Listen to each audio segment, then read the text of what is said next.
Let's turn our attention to Greece now, and today the country is counting the cost of devastating fires outside Athens that claimed one life, forced thousands to flee their homes and took 3 days to control. Greece's Prime Minister Kyriakos Mitsotakis has promised swift support for those affected by the fires.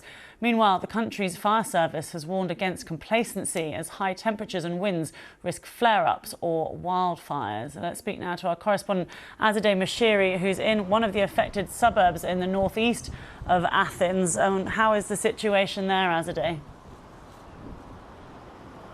Well, I'm here in Patimokalandriou, and as you mentioned, it is in one of the affected suburbs. And as you can see, some of the fire ripped through the area in this neighborhood. And you also mentioned that at least one woman has died from these wildfires. She was actually found, her body was found around the corner in this area.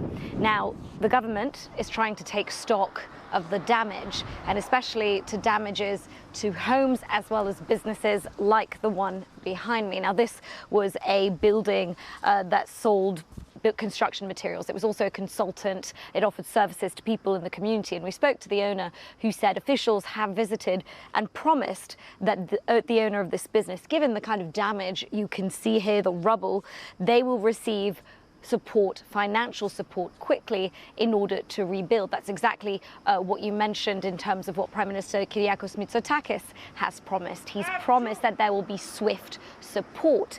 And yet, how do you prevent something like this actually happening?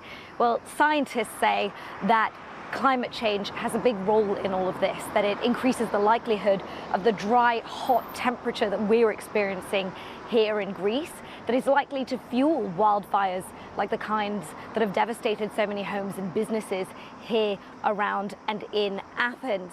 And of course, Greece is used to these temperatures, is used to wildfires.